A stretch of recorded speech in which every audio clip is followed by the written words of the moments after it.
안도환의 만원사 두 번째 시간입니다.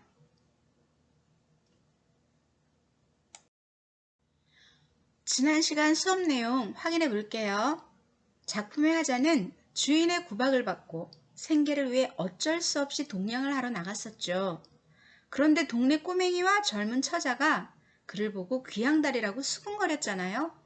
그 말로부터 화자는 장안 시상의 12다리를 연상하고 그곳에서의 생활을 그리며 다리들을 열거하고 있죠.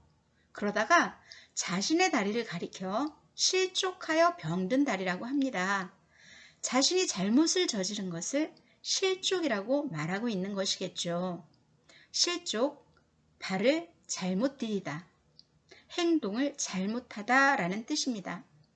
이제 여러분은 자신의 잘못을 후회하며 어깨를 축 늘어뜨리고 힘없이 그리고 서글프게 서 있는 화자의 모습을 상상하세요.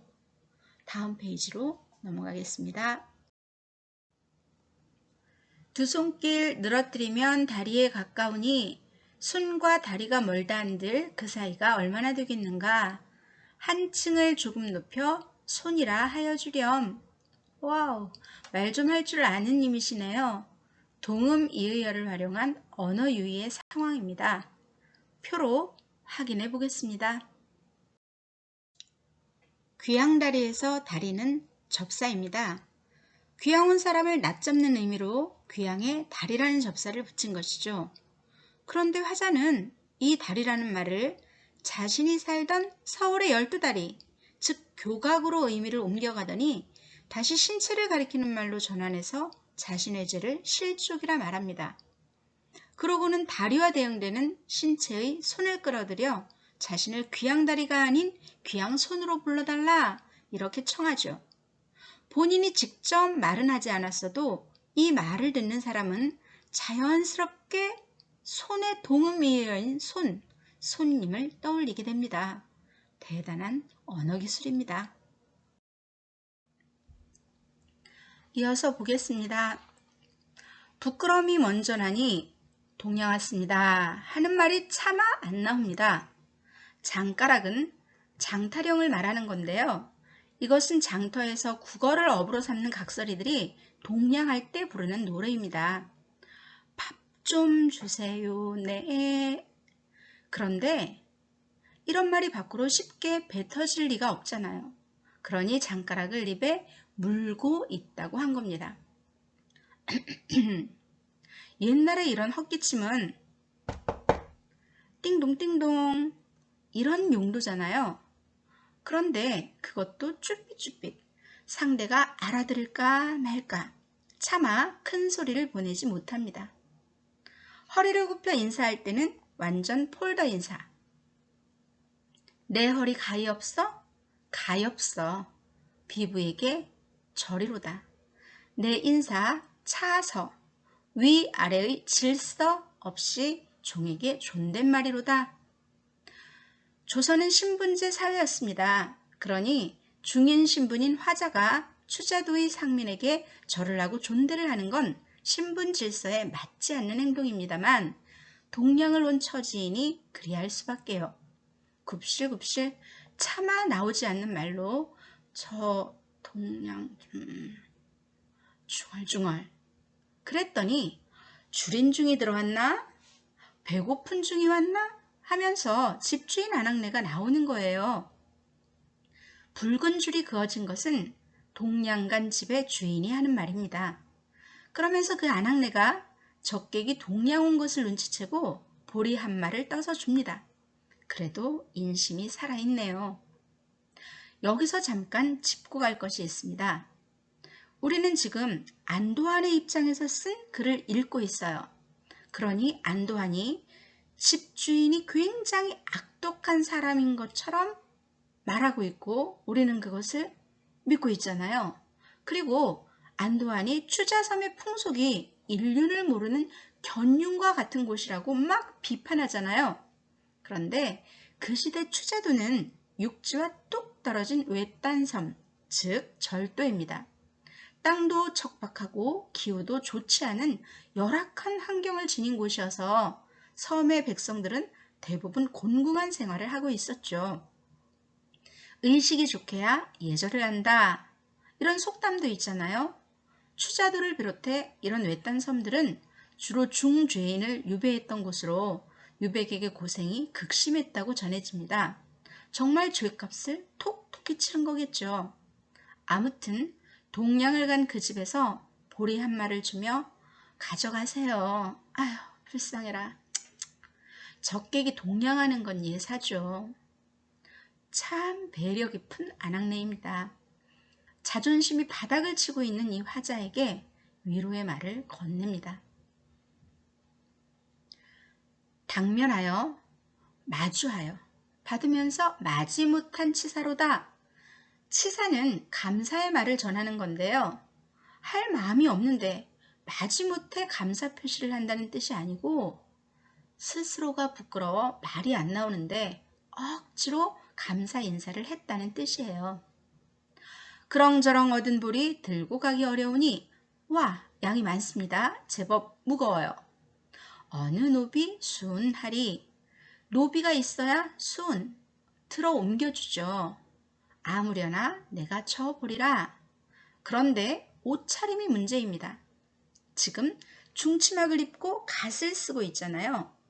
이게 문제라고 여기는 건 두 가지 측면으로 추측해 볼 수 있습니다. 하나는 불편해서 짐을 지기 힘들다는 거죠. 지게 같은 도구가 없으니 어깨에 짊어져야 할 텐데 갓 때문에 중치막 때문에 불편해요.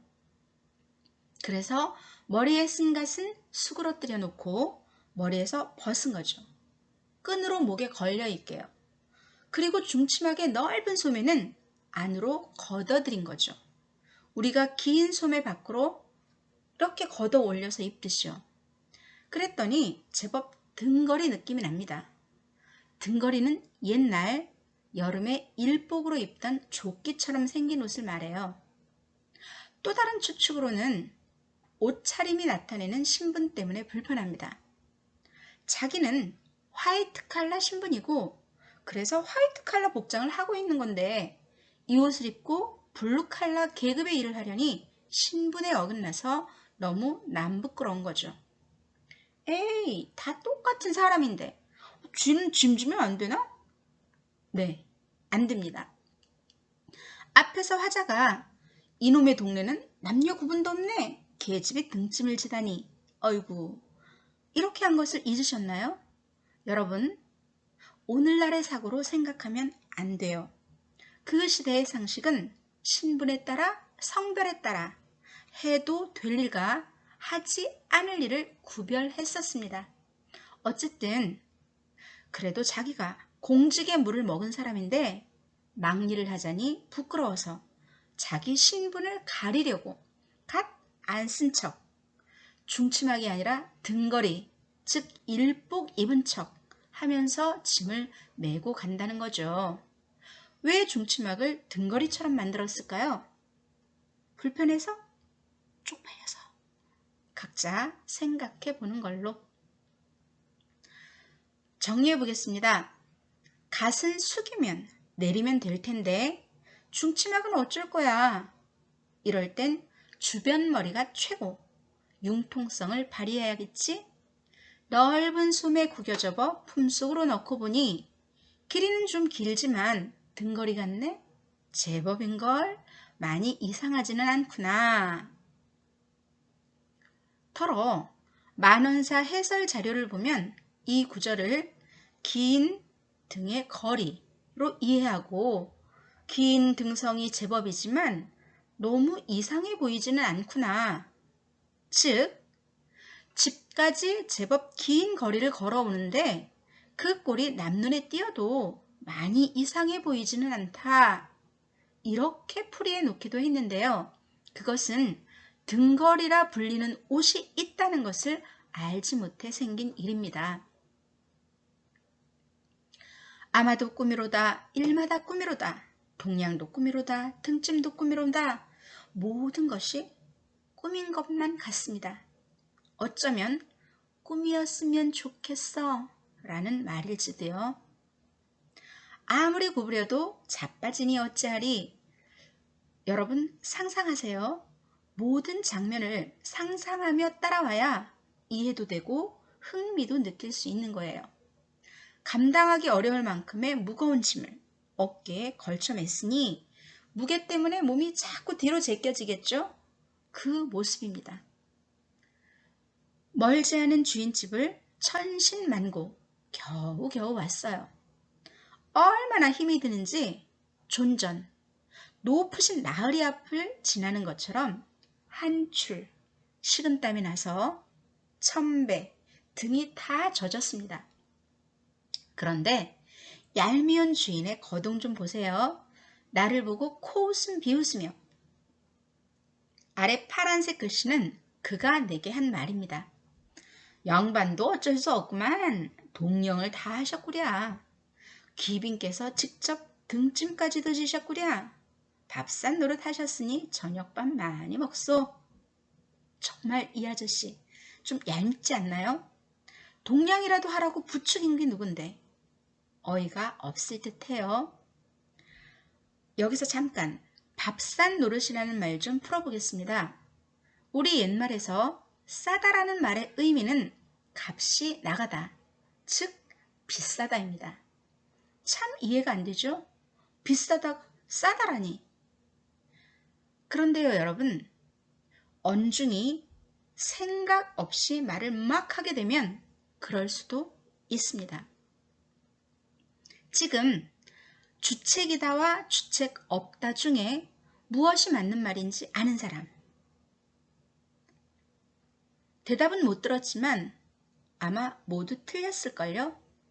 이 두 말은 모두 맞는 말이며 심지어 의미가 똑같은 말로 인정하고 있습니다.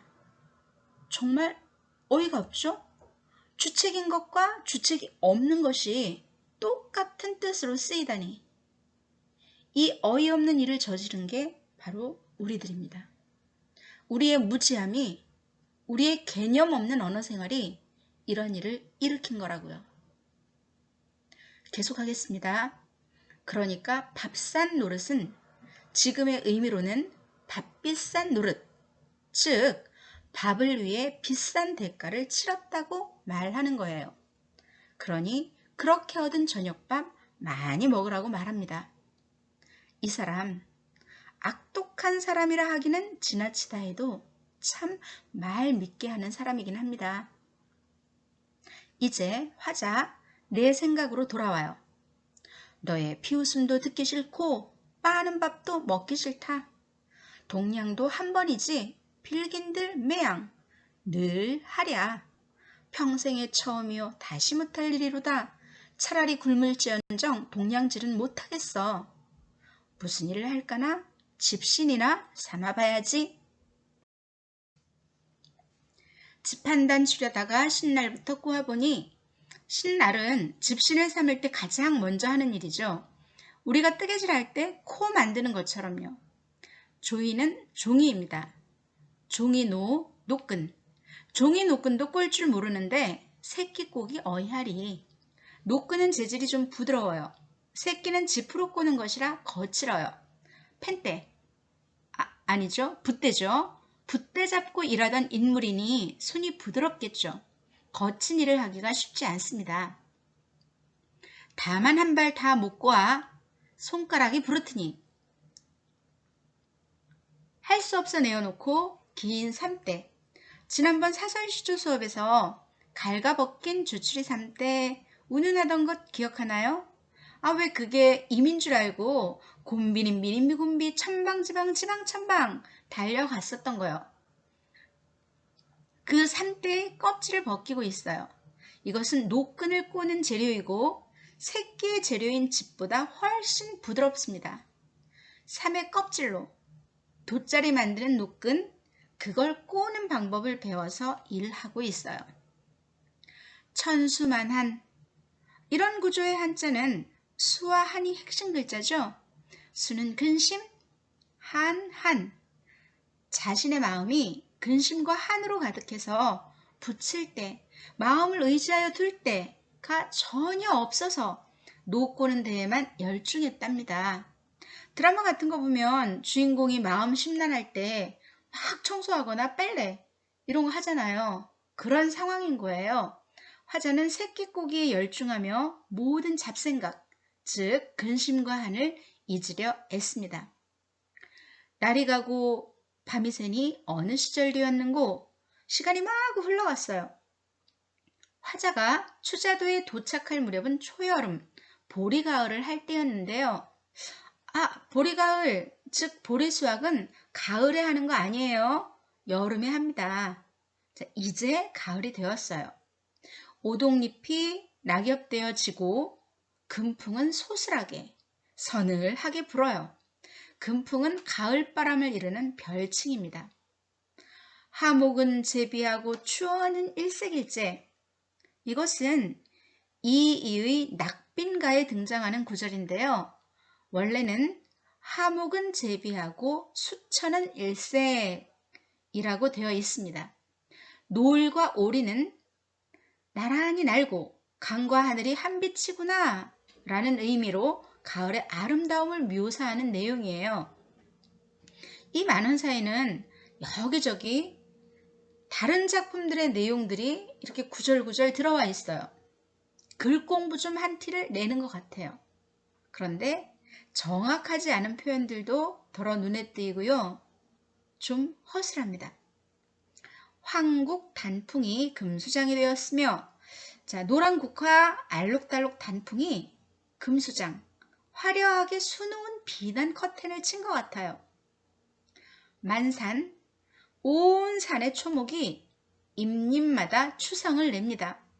추성은 가을 소리, 가을을 느끼게 하는 소리, 즉 가을철에 들리는 바람 소리, 풀벌레 우는 소리, 낙엽 떨어지는 소리, 이런 것들을 추성이라고 하는 거예요. 계절감을 나타내는 다양한 소재들이 가을, 가을이야, 가을이야 막 이러고 있네요, 지금.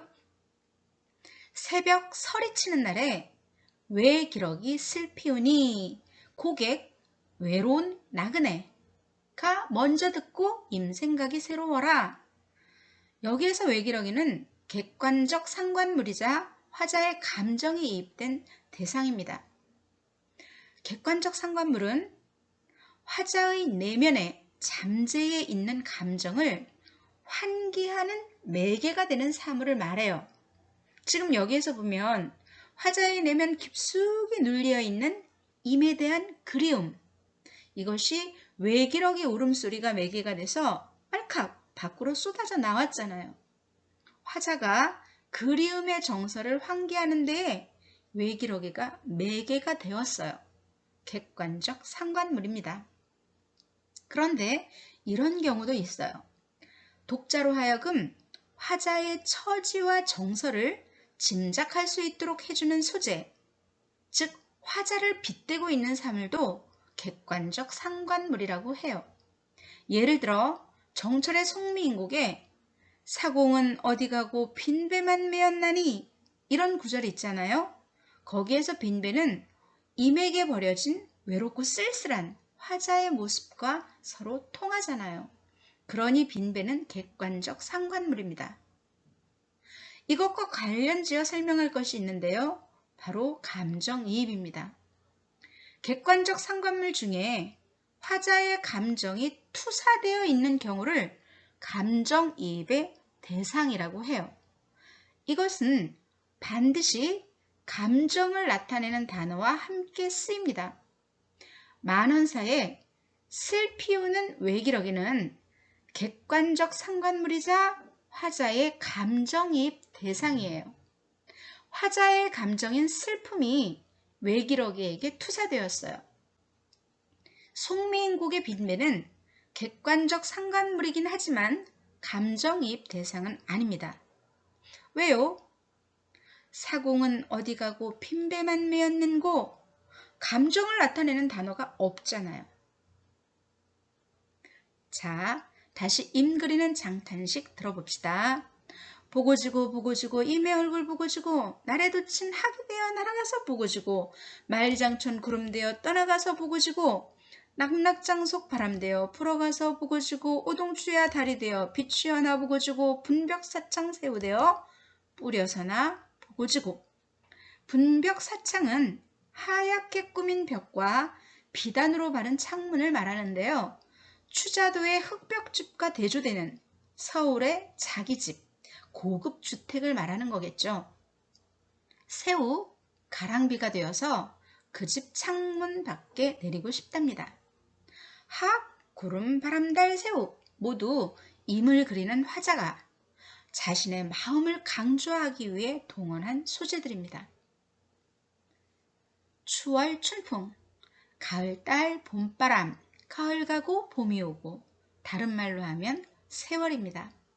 추월 춘풍 몇몇 해, 즉 몇 년의 세월을 주야 밤낮으로 분리 떨어지지 않다가 천산만수 뭐다뭐대 소식조차 둔절하니 수많은 산과 물을 지나 멀고도 멀리 소식조차 둔절 끊어지다라는 뜻이에요. 소식조차 끊겼어요. 철석간장, 쇠철, 돌석. 내 간장이, 간장은 마음을 비유하는 말이거든요. 내 마음이 쇠도 돌도 아니니 그리움을 견딜 소냐. 어와 못 잊을다 임그리움 못 잊을다. 용문검 태하검의 비수검을 손에 쥐고. 혹시 여러분 굿이 뭔지 아세요?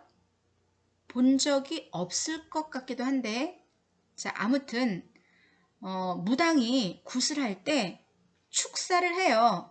축사라고 하는 건 요사스러운 귀신이나 나쁜 기인을 물리쳐 내쫓는 주문을 막 외우는 걸 말하는 거거든요. 자, 그때 거기에 등장하는 검들의 이름입니다. 즉 온갖 칼을 손에 쥐고 청산리 벽개수를 힘까지 버이어도 버히다의 현대어는 패다. 자, 내가 어렸을 때 경상도 분이셨던 할아버지가 까짓것이라는 말을 쓰셨던 게 기억이 납니다. 그 의미가 힘닿는 대로 있는 힘껏 뭐 그런 뜻이었거든요. 그래서 힘까지 버히어도 라는 말의 의미를 나는 이해할 수 있어요. 즉 청산리 벽개수를 최선을 다해 베어도 끊어지지 않아요. 물이니까요. 한데 이어 흐르나니 물을 팰 수 있는 칼도 없고 정을 벨 수 있는 칼도 없습니다. 물 끊기도 어려우니 마음 끊기어이하리. 눈에 보이는 물도 못 끊는데 보이지도 않는 마음을 어떻게 끊어낼까요? 용문지적. 용문은 중국의 황화 상류에 있는 협곡의 이름인데요. 워낙 물살이 세차고 빨라서 큰 물고기도 여간해서는 거슬러 올라가지 못한다고 합니다. 하지만 일단 오르기만 하면 그 물고기는 용이 된다는 전설이 있어요. 여기서 생겨난 말이 바로 등용입니다. 등용은 입신양명의 기회가 되는 간문을 비유하는 말로 쓰이고 있죠. 한자가 없어서 의미가 분명하진 않지만 내가 가진 배경 지식으로는 용문지적은 용문의 물방울이라고 생각합니다. 자, 그것이 가볍겠습니까? 옥정이란 말은 흔히 쓰이는 말이에요. 맑은 우물을 가리키는 표현이죠. 옥정의 물이 흐리겠습니까? 임그리는 내 마음이 어떻게 변하겠습니까? 내가 이리 그리워하는 줄 이미 혈마는 설마죠. 이미 설마 잊었겠습니까? 풍운이 흩어져도 모두 일때 있었으니. 이 구절은 다음 장과 연결이 필요하네요. 풍운이 흩어져도 모두 일때 있었으니 엄상이 차다한들 우로가 아니오라. 와, 정말 이 사람의 말발은 그저 놀라울 따름입니다. 이 가사에서 무당의 축사이다. 청산리 벽개수야 황진이 시조를 끌어다 드리더니 용문검에서 용문지적으로 용이 나오니까 또 풍운으로 거기에서 다시 우로로 연결하네요. 여러분이 지금 입을 벌리지 않았다면 아직 고전문학 공부가 좀 더 필요하다는 뜻입니다. 흩어졌던 풍운이 모이면 비올 구름이 됩니다. 그리고 그 구름이 비를 뿌리는데요. 지금 화자에게는 엄상, 된설이만 내릴 뿐 우로, 비와 이슬이 아니에요. 자, 여러분, 숨겨진 말뜻이 좀 어렵죠? 이것은 중국의 전설 무산신녀 이야기를 알아야 이해할 수 있는 구절입니다. 무산신녀는 운우지정이라는 사자성어의 주인공입니다. 그녀는 무산에 살던 구름과 비의 여신이에요. 어느 날 무산을 찾은 초나라의 회왕이 그녀와 사랑에 빠지게 되는데요. 인간이 아니니 함께 살 수는 없는 거잖아요. 다시 만나기를 원하는 회왕에게 우리 추억의 장소에 구름이 되고 비가 되어 언제나 있을 거예요. 그랬답니다. 자, 이제 왜 구름이 모이기는 했어도 차가운 된설이 엄상일 뿐이라며 우로가 아님을 탄식하는지 이해할 수 있겠죠? 흩어졌던 구름 모여 비라도 내린다면 회왕을 그리워한 무산신녀처럼 나를 그리워한 당신이 비되어 내린 것으로 생각했을 텐데 에잇, 된설이라니. 울음으로 떠난 님을 웃음으로 만나고죠. 울면서 떠난 님을 웃으면서 만나고 싶구나. 이리저리 생각하니 가슴속에 불이 난다. 간장에 닿다오니 무엇으로 끄자 말고 끄기가 어려울 순 오장의 불이로다. 천상수, 하늘나라의 물이죠. 얻어오면 끌 법도 있건만은 알고도 못 얻으니 서가 밭타 말이 없네. 자, 셔는 혀입니다. 밭다는 바싹 졸아서 물기가 거의 없어지다 라는 뜻이니까 가슴 속의 불로 혀까지 타들어가서 임 그리운 마음을 말로 다 표현하지 못하겠다, 이런 이야기입니다. 차라리 쾌히 죽어 이 서름을 잊자 하고 포구사변 바닷가 모래밭에 혼자 앉아 종일토록 통곡하며 망해투사하려 함도 한 번 두 번 아니오며 아이고 나쁜 마음까지 먹었었네요. 망해 넓은 바다에 투사 몸을 던지다. 적적 중문 굳이 닫고 천사만상 다 버리고 문 다 걸어 잠그고 천사만상. 자, 역시 의미는 사와 상 여기에 있겠죠. 생각사 생각상 5만 가지 생각 다 버리고 불식 먹지 않고 아사 굶어 죽으리라 한 번 두 번 아니오며 일각삼추 더디가니 이 고생을 어이할꼬 12의 개 짖으니 나를 놓을 가능한인가. 나를 놓는다는 것은 방면한다는 거죠. 유배형에서 풀어준다는 거예요. 관문은 관가의 문서, 공문서를 말합니다. 반가워서 바라보니 황어, 물고기 이름이에요. 황어 파는 장사로다. 바다에 배가 오니 사문 가진 관선인가. 사문은 사면, 죄를 사한다는 명이 담긴 문서예요. 그것을 가지고 온 관선인가? 관선은 관청 소속의 배죠. 일어서서 바라보니 에고 고기 낚는 어선일 뿐이었어요. 하루도 12시 몇 번을 기다린가. 서른 모여 병이 되니 배까지 병 한대 난다. 배고파요 허기증, 추워요 냉증, 날마다 불면의 밤을 보내요. 그래서 어지러워요 현기증. 조갈증은 목이 몹시 말라 물을 마시게 되는 병인데요. 그것은 늘 예사로 나타나는 증세랍니다. 예증은 병명이 아니에요. 자, 내 생각에는 이 사람 스트레스로 당뇨병 증세 보이는 것 같아요. 술로 드온 병이라면 술을 먹어 고치오며 이열치열이라는 말 알죠? 술 때문에 든 병이라면 술을 먹어 고치고 임 때문에 든 병이라면 임을 만나면 고치는데 공명으로 든 병에는 공명하여 고치자고 한들 화를 먹고 놀란 새가 살바지에 앉자 하랴. 공명은 공을 세워 세상의 이름을 떨치는 것이니 벼슬살이를 말해요. 즉 벼슬살이 하다 든 병은 벼슬살이로 고치자 한들 살바지는 화살 관역을 세워둔 자리를 말하거든요. 살바지에 앉았다가 그만 화를 맞고 놀란 새가 다시 살바지에가 앉겠어요? 그것처럼 벼슬하다 실족한 자기가 다시 벼슬하고 싶겠냐 하는 말입니다. 신농시는 인간에게 농사하는 법과 약초를 가르쳐준 고대 중국의 상고시대 전설의 황제입니다. 그를 꿈에서 만나 병 고치는 약을 물어서 청심한 회심단의 강심탕, 자, 당시에 약효 좋은 약들의 이름이에요. 아로나민, 바카스, 머거슨들 네 병은 고칠 수가 없어요. 천금 준마 이른 후에 외양집을 고침이랴. 천금의 준마, 아주 귀한 빼어난 말, 그걸 잃고 외양간, 이 아니라 마구간이라고 해야 하는 것 아닌가요? 자, 아무튼 천금 준마 이른 후에 외양간 고침인 건가? 소 잃고 외양간 고친다의 변용 같네요. 갖은 성냥 다 배우자 눈 어두운 모양일다. 성냥은 대장간 일을 말합니다. 대장장의 온갖 기술을 다 배웠더니 어머나 눈이 어두워졌어요. 대장간 일은 쇠를 녹이는 일이니 얼마나 위험하겠어요? 온도가 어마어마할 텐데요. 그런데 앞이 잘 안 보이게 되었으니 그 위험한 일을 어찌합니까? 이것도 옛날의 속담일 듯한데 그 근거는 찾지 못했습니다. 아무튼 두 구절이 모두 이미 때가 늦어버렸음을 탄식하는 것입니다. 어와, 이 사이에 해 벌써 저물었다. 하루의 해가 아니라 1년을 말하는 거예요. 이제 겨울이 되나 봅니다. 오늘은 여기까지.